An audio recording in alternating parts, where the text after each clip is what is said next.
In today's episode, we are going to give a full review of UFC BJJ 1. It was a lot better than I expected. We just got hit with this out of nowhere. I know there was talks about this reality show, Brazilian Jiu-Jitsu, and how they're going to have like the Ultimate Fighter type of thing, but they're just going to have it with Jiu-Jitsu fighters. And I'm like, all right, cool.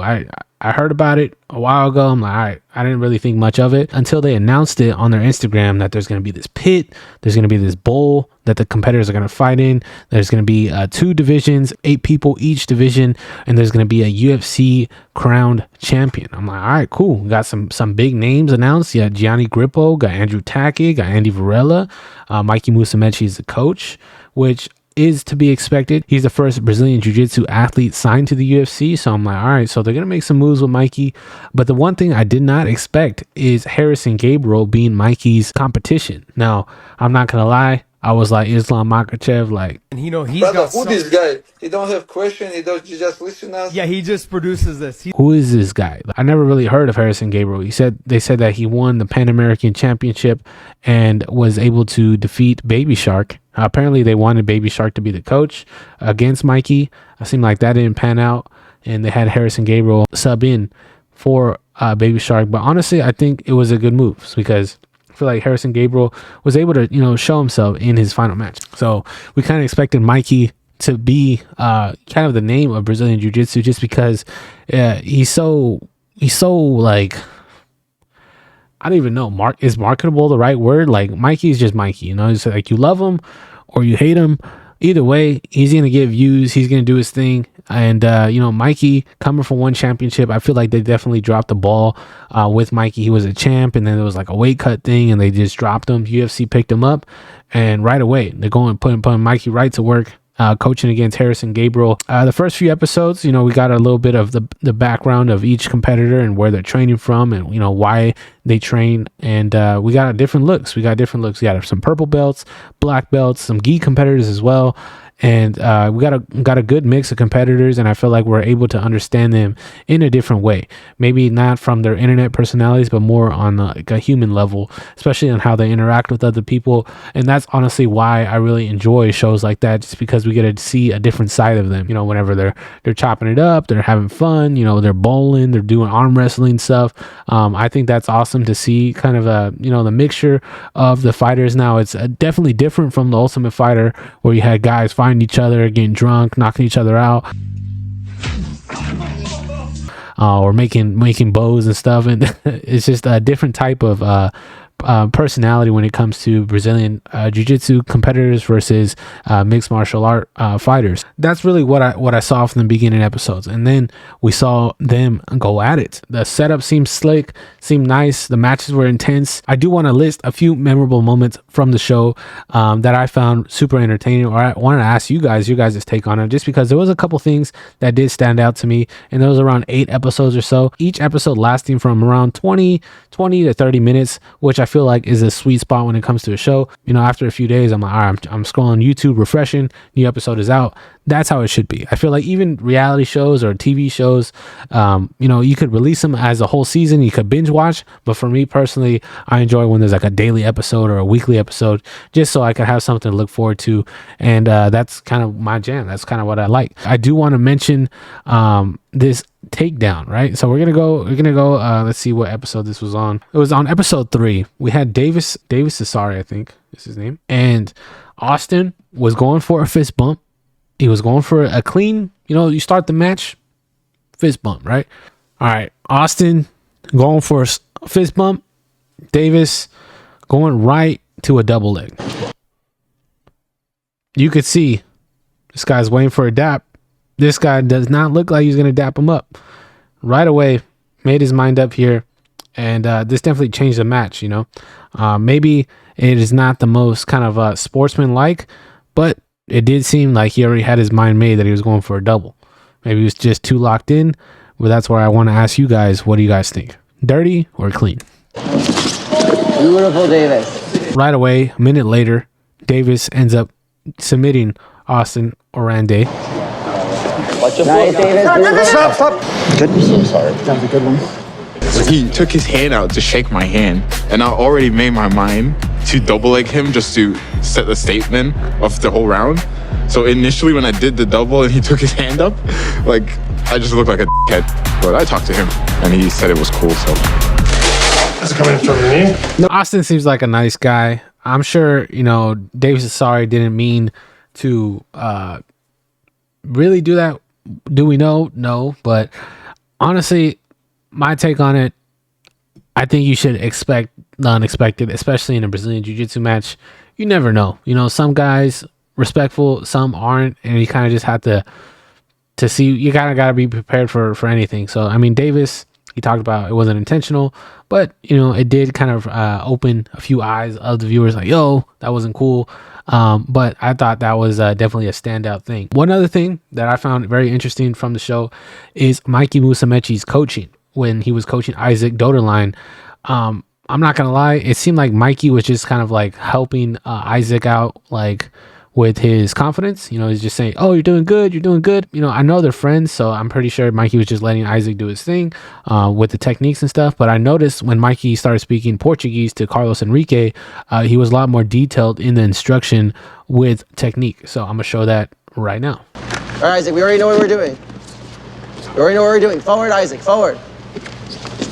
Commit with your frame. Beautiful. Now you're in. Already. You're in. Beautiful exchange. Isaac. All the way out of that. You engaged perfectly. Now he has to come in. You're on bottom now, Isaac. He has to engage now. Beautiful, Isaac. Beautiful, Isaac. You're doing excellent, Isaac. Beautiful. Keep winning the hand fight going side. Now under her. I do want to share him speaking Portuguese. I feel like it is definitely an advantage, especially if you have Brazilian competitors. Him being able to understand both languages very well definitely plays a benefit to each person on Mikey's team. Movimentação. Tira a perna, irmão. Drag dele, irmão. Cuidado com o leg drag dele. Fica aí, irmão. Tem muito tempo. Vamos. Boa. Parou. It seemed like Mikey was a lot more composed. Maybe it was just, he had more confidence in his competitor or in his teammate. But I felt like Mikey did a great job communicating. Now, no offense to Harrison Gabriel, but he was just very, very simple instructions, heavy grip, stuff like that. So each coach has their pros and their cons, and I just noticed that Mikey Musumeci does a great job communicating to their fighter, letting them know he hears them, he's by their side, which is dope to see. Another thing that stood out to me, there's a lot of matches that went down, was the match between Davis Asari and Andy Varela. I felt like that one was definitely very entertaining. Andy Varela, definitely has a mouthpiece on him when it comes to trash talk. I'll let the clips play. Win by submission, Andy.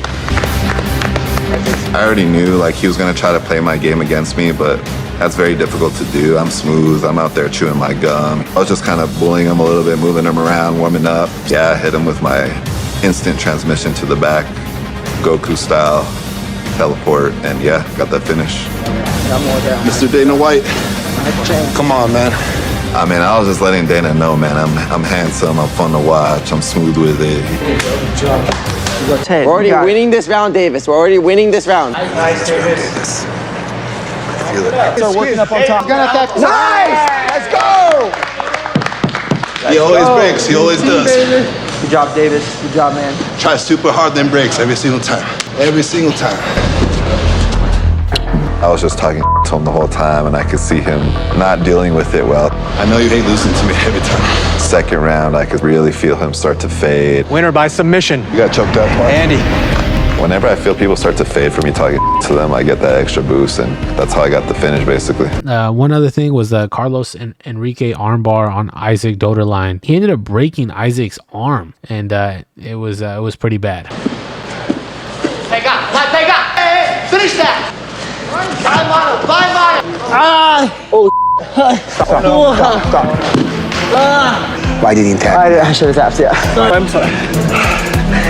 Dislocation. Dislocated? Let's go. Submission. Blue corner. I'm going to say that this is most likely going to be the future where people are going to be able to make a name for themselves. People love stories, people love personalities, and being able to express that and do it on the mats as well is a bonus for the athletes All these guys train all the time, 2-3 times a day, sacrifice a lot of their time and effort to be on the mats and to show themselves. So everything's really on the line. The thing that kind of caught me by surprise was the amount of views that the UFC BJJ reality show was getting from a live streams, like over 1 million views. Now, there is some suspect information about YouTube or UFC buying some views, but there was around 72,000 live viewers while watching the UFC main event, which I thought was pretty high to say the least. Not a lot of people are turning off their TVs from whatever they're doing to watch Brazilian Jiu-Jitsu, but I feel like it might be the future. There should be like a little breakdown and kind of like a rule set, or just showing the average viewer, someone who's really never watched the sport of Brazilian Jiu-Jitsu, kind of do a breakdown of what a guard pass is or what certain submissions are. I feel like that would help the viewer understand. Just like pretending you're watching like a football game for the first time, it's kind of confusing. You really don't know the rules. Why do they get 6 points when they cross here? Why does this only count as 1 point rather than 3 points? But after a while, you're able to understand kind of the rules of the game, and you're able to kind of root for the person that you want to win. There's a lot of back and forth. Momentum changes happen all the time, especially in Brazilian Jiu-Jitsu. Someone gets in a close submission, it's about a lock up. Everything's super tight, and they end up getting out. There's lots of comebacks and comeback stories as well. Potentially could lead to bigger events down the line, like super matches, super fights, and overall, I'm here for it, bro. I do want to mention a few things that I would personally change. There was a few matches that were pretty boring. I mean, there's always going to be those outliers where you're just like nothing really happens. It's a lot of back and forth.